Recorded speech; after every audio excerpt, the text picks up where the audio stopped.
अस्सलाम वालेकुम friends, welcome to my YouTube channel Zia medicos. आज हम जिस मेडिसिन का रिव्यू करने जा रहे हैं उसका नाम है फॉलिक एसिड।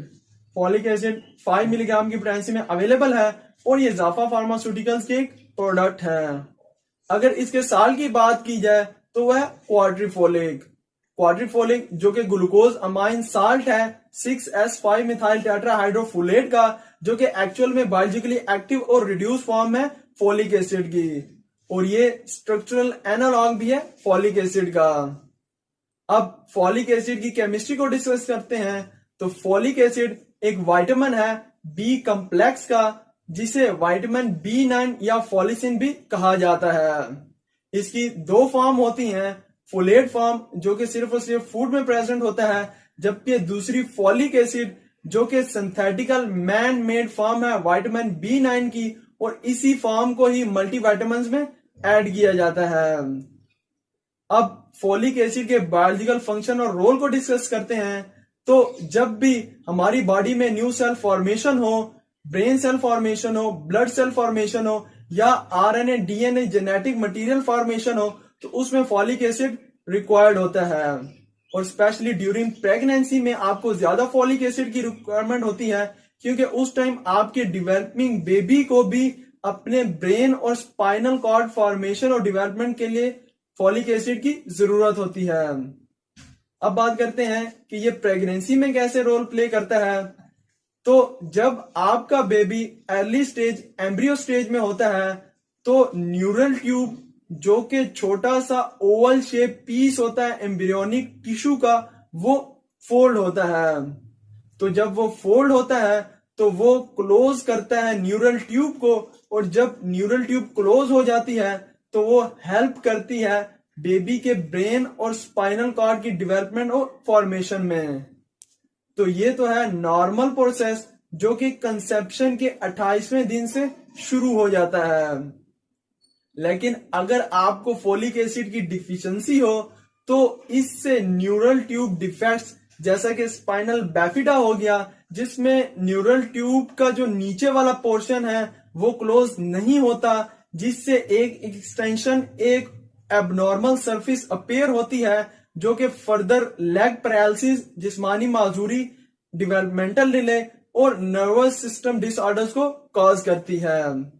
इसके साथ ही एनेंसेफेली, जिसमें न्यूरल ट्यूब ऊपर से क्लोज नहीं होती, जिससे बेबी के ब्रेन और स्केल की डेवलपमेंट प्रॉपरली नहीं होती, और इवन ऐसे बच्चों के सर भी नहीं होते, और ऐसे बच्चे बर्थ से पहले ही वफात पा जाते हैं। इसके साथ ही सर्टन अदर बर्थ डिफेक्ट्स जैसे कि क्लेफ्ट लिप हो गए, यानी कटे हुए होंठ हो गए, एट्रियल सेप्टिक डिसऑर्डर हो गए, जिसमें बेबी का जो upper right and left chamber of heart में जो होल होता है वो प्रॉपरली क्लोज नहीं होता, जिसे आम जबान में दिल में सुराख कहा जाता है, और ये प्रेगनेंसी में भी होता है और आफ्टर बर्थ भी प्रेजेंट रहता है। तो ये तो वो तमाम तर डिसऑर्डर्स हैं जो कि फॉलिक एसिड की डेफिशिएंसी से होते हैं। लेकिन ये डेवलपमेंट इतनी अर्ली हो रही होती है, अर्ली प्रेगनेंसी में होती है, कि उस लेडीज को ये भी मालूम नहीं होता कि उसको प्रेगनेंसी है भी कि नहीं। इसीलिए कोई भी औरत अगर प्रेग्नेंट होना चाहती है तो उसे मेटिंग के टाइम से पहले ही फॉलिक एसिड का इंटेक स्टार्ट कर देना चाहिए। अब इसके यूजेज और क्लिनिकल एप्लीकेशन को डिस्कस करते हैं।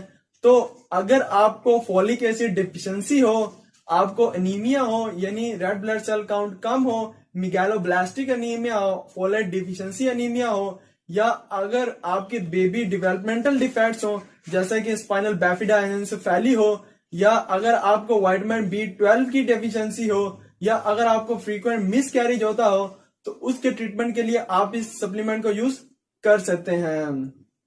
अब इसकी डोजेज और एडमिनिस्ट्रेशन की बात करते हैं। तो आपने इसकी डोज 400 माइक्रोग्राम दिन में एक मरतबा यूज करनी है, लेकिन ड्यूरिंग प्रेगनेंसी आपने इसकी डोज 600 माइक्रोग्राम दिन में एक मरतबा यूज करनी है।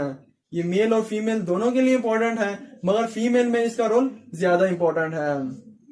अब बात करते हैं कि फोलिक एसिड की नॉर्मल रेंज कितनी होनी चाहिए। तो नॉर्मल फोलेट लेवल जो इन्फेंट्स में होता है वो 14 to 51 नैनोग्राम पर ml होता है, जबकि चिल्ड्रंस में ये काउंट 5 to 21 नैनोग्राम पर ml होता है और अडल्ट में ये काउंट 2 to 20 नैनोग्राम पर ml होता है। अब बात करते हैं कि आप नेचुरली कैसे फोलिक एसिड की डेफिशिएंसी को फुलफिल कर सकते हैं। तो ये जितने भी डार्क ग्रीन लीफी वेजिटेबल्स और फोर्टिफाइड फूड होते हैं, जैसा कि डार्क बीन्स हो गए यानी लोबिया हो गए, पीज हो गए, लेंटिल्स मटर और मसूर की दाल होगी, व्हीट प्रोडक्ट्स हो गए, ऑरेंज जूस हो गए, बीट्स चुकंदर वगैरह हो गए और ब्रोकली और स्पेनिश में ये रेडली अवेलेबल होता है। तो अगर आपको मेरी ये वीडियो अच्छी लगी हो तो मेरी इस एफर्ट को अप्रिशिएट जरूर कीजिएगा। अपना और मेरे इस यूट्यूब चैनल का जरूर ख्याल रखिएगा। अल्लाह हाफिज।